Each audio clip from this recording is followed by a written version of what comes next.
Hi guys, my name is Andy Tidy and welcome back to another edition of Canal Hunter.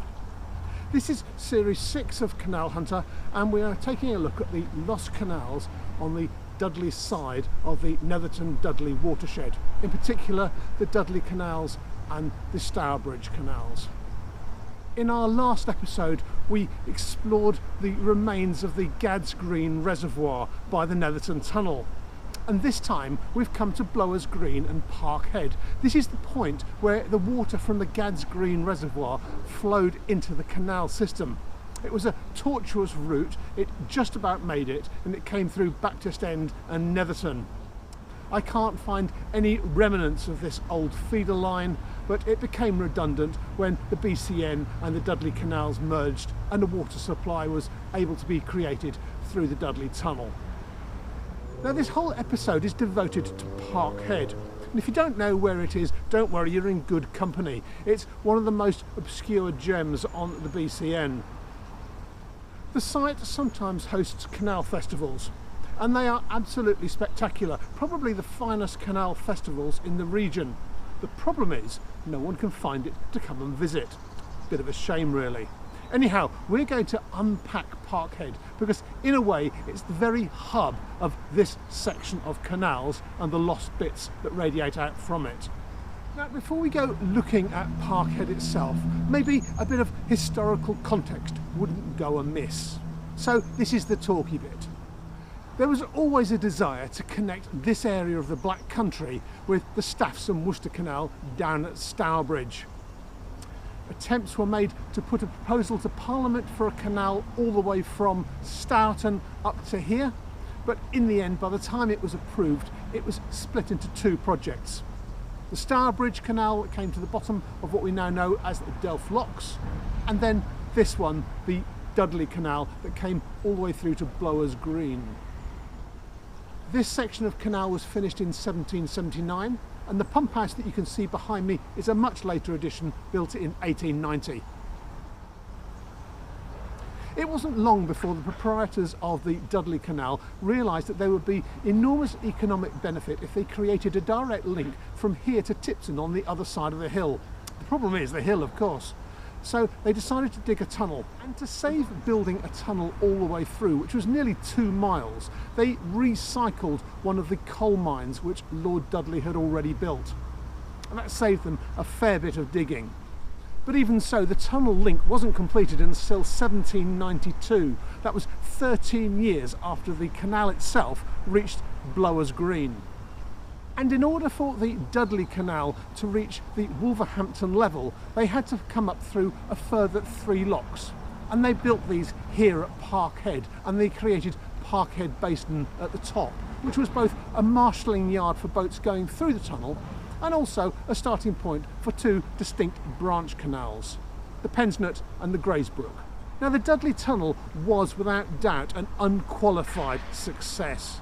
It carried huge volumes of trade. In the late 1790s, soon after it was built, it was carrying 40,000 boats every year. That's 200 boats a day. And you have to remember that the only way for a boat to get through the tunnel was to use leggers. That's people laying on their backs and walking the tunnel walls. And with a loaded boat, this took 4 hours per transit. In order to keep some semblance of traffic going, they decided that they would carry traffic on east on one day and west on another.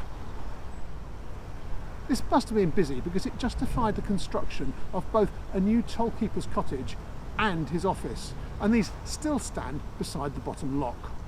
It wasn't long before the Dudley Canal itself was extended again. 1792 saw it pushed forward from here through Bumblehole, through Halesowen, the Laphole Tunnel, and finally joining up with the proposed line of the Worcester-Birmingham Canal in Selly Oak. The Dudley Canal wasn't actually built to make a profit for its shareholders. Instead, it was there to facilitate trade and the movement of goods. But of course, the people who owned the surrounding industry were the same people that owned the canal. So what they didn't make in canal revenues, they did make up for in increased business profitability. The Dudley Canal itself didn't operate as an individual entity for that many decades. In 1846 it was absorbed into the BCN, just a few years after the Worley and Essington. And like the Worley and Essington to the north, the merger of the Dudley Canals with the Birmingham Canal navigations saw the instigation of a whole raft of improvements, straightenings, tunnel openings, and also the construction of the mighty Netherton Tunnel to try and alleviate the pinch point which existed here at Parkhead. Today you'll be hard pressed to find much traffic coming up through the Parkhead locks. By fluke, one boat was emerging through Blowers Green locks when I arrived, and there was another one moored in the basin, but this is unusual. This is one of the more secretive corners of the BCN. But 100 years ago there were 9 distinct dwellings on this site, and in 1929 there were found to be 40 people living on the site. Husbands, wives and their families. Often these properties were very basic. And today just one cottage remains, Steve Bingham's old house, known as number 16, which sits right beside the bottom lock and was the house built for the toll collector. Now I have to mention Steve Bingham and give him a vote of thanks here, because nearly all the information about the community here at Parkhead has been drawn from Steve's writings. These can be found in full on the BCN Canal Cottages Facebook page. So Steve, big thank you very much for all the information that you've shared. But another resident of this site is also worthy of notice. Next to the pump house behind me, there used to be 2 cottages, and in the cottage next to the pump house there lived one Enoch Mason. Enoch Mason, I hear you say. Didn't you tell us about him when you explored the Perry Bar locks? Well, yes, I did. That is the same man. He lived here and worked in the pump house here at Blowers Green before he moved over to the other side of the hill. But that is a much longer story, and I'll tell that in a separate video. I'll put a link in at the end of this video so you can find it. Now, a lot of our knowledge about who lived where is down to a man named Tom Ewell. He's dead these days, but as a child he lived on a cottage on the far side of the canal in the middle lock, and he lived there in 1929, and he meticulously recorded everyone who lived on the site. It gives us a fantastic insight into the life in the community. His father was a legger through the tunnel, and sadly he met his demise after a visit to the pub one night when he slipped and fell into the empty middle lock. He laid there till the morning, by which time of course he was dead.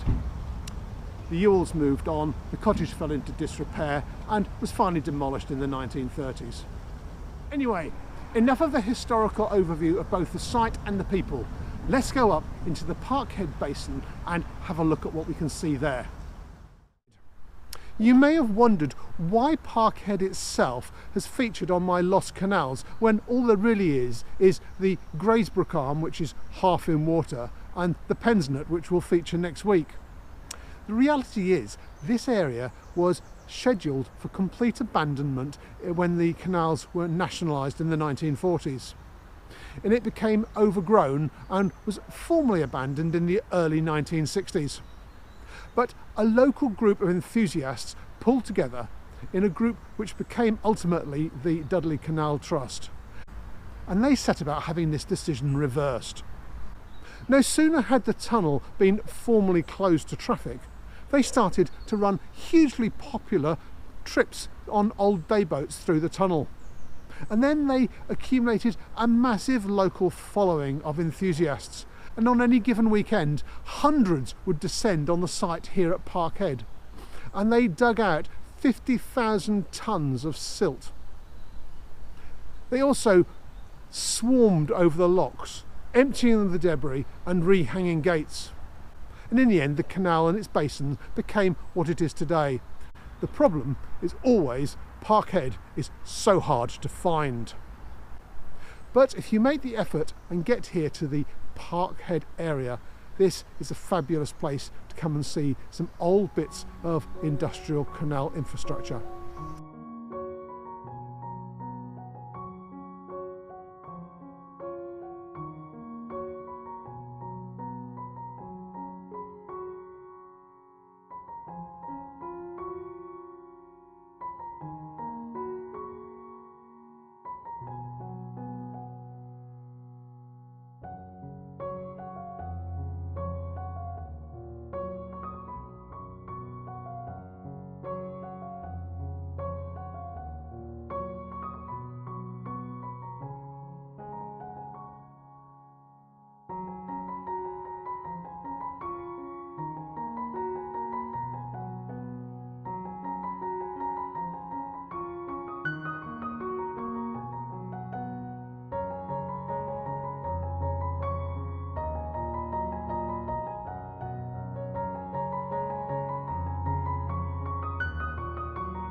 Well, this is the short stub end of the Grazebrook Branch. Not much to look at these days, one flat top bridge, and then it runs under the arch of the massive Parkhead viaduct, all shrouded in scaffolding as it's being converted to part of the local tram network. Previously it continued on for about another 200 yards, running under Pear Tree Lane into the basins beyond. Originally this existed to serve the Netherton furnaces, bringing in the coal they needed for their fires. It also led into the Blowers Green pumping station, a huge pumping engine which forced air through a pipe underneath Pear Tree Lane and into the furnaces beyond. There are accounts of vast towers of sparks flying up into the night air during World War II, as the site was used around the clock to build munitions. It's also said that the site was used to make a prototype of the bouncing bomb, but it was made out of cast iron and unfortunately split on impact. But nonetheless, in that little way, it did play its part in World War II. At the time, there was a family called King living in the Lock Cottage, and the children recall crawling up to their bedroom windows in the middle of the night to watch what they referred to as the glow show. The glow from the massive furnaces as they worked 24 hours a day to further the war effort. Sadly, the King's tenure in the cottage came to an abrupt end when their daughter drowned in the lock in front of the house. That seems to be something of a common theme when you explore the histories of people who lived beside the canals. The mighty Blowers Green pumping engine, which caused the very ground that I'm standing on to shake when it started, may have been knocked down in the 1960s, but the engine itself was recovered and still stands on a roundabout in Aston. So a little bit of history still remains, as well as the site that you can come and visit today. Parkhead also includes the entrance to the privately owned Pensnett Branch.